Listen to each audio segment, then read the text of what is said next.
खून में चर्बी और शुगर। खानों में दालचीनी, हल्दी, सौंठ, सफ़ेद ज़ीरा और काली मिर्ची जैसे मुफीद मसालों का इस्तेमाल बढ़ाएं। ये खून में चर्बी और शुगर को बढ़ने नहीं देते।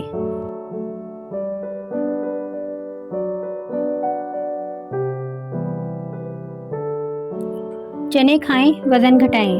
भुने हुए चने खाने से वज़न कम होता है, फाइबर की मिकदार मिलती है, आयरन की ताकत मिलती है, कोलेस्ट्रॉल कंट्रोल में रहता है, प्रोटीन वाफिर मिकदार में मिलता है।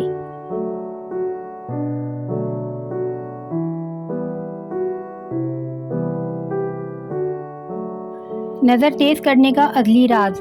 अगर रात सोते वक्त 7 दाने बादाम छीले हुए हमरा 1 तोला मिश्री के खा लिए जाएं तो नज़र तेज़ हो जाती है। कुछ अरसे मुस्तकिल मिजाजी से अमल करें।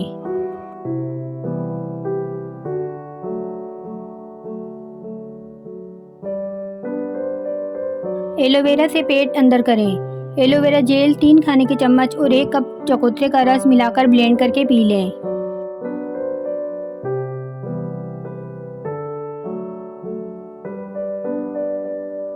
अदरक को जादुई सब्जी का दर्जा हासिल है। अदरक दौरान सफ़र, मतली और चक्कर के लिए बेहतरीन सब्जी मानी जाती है।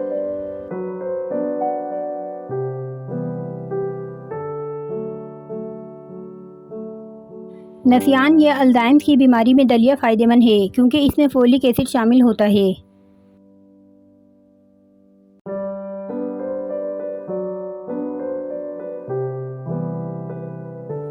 मेथी असाब को ताकत देती है, कुव्वत हाजमा को दुरुस्त करके भूख बढ़ाती है और जिस्म को चुस्त रखती है।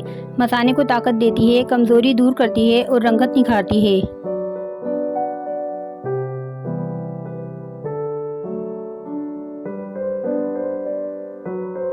पपीता अगर वज़न को कम करना हो तो पपीता खाइए। मोटापा भगाना हो तो पपीता खाइए। कमज़ोरी दूर करना हो तो पपीता खाइए। शुगर मुतवाज़िन रखना हो तो पपीता खाइए। ब्लड प्रेशर नॉर्मल रखना हो तो पपीता खाइए। जोड़ों के दर्द भगाना हो तो पपीता खाइए।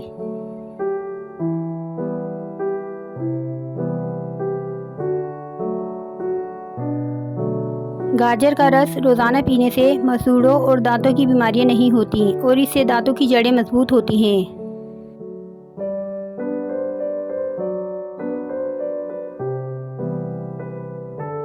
चाय एक बेहतरीन आंसर। चाय प्यास को बुझाती है। चाय सर के दर्द को दूर करती है, पसीना आवर है, बुखार उतारती है, जिस्म और रुखसारों की रंगत निखारती है, बवासीर को दूर करती है। चाय की एक प्याली में आधी लौंग और थोड़ी सी दालचीनी डालकर पिएं तो दिल की कमज़ोरी दूर होती है। दमे में चाय का केवल अफाका देता है। आंखें दुखती हों तो चाय की पत्ती की पोटली बनाकर टी बैग आंखों पर रखने से दर्द दूर होता है। आंखों के गिर्द हल्के हो जाएं तो चाय की पत्ती की पोटली बनाकर रखने से भी हल्के मान पड़ जाते हैं।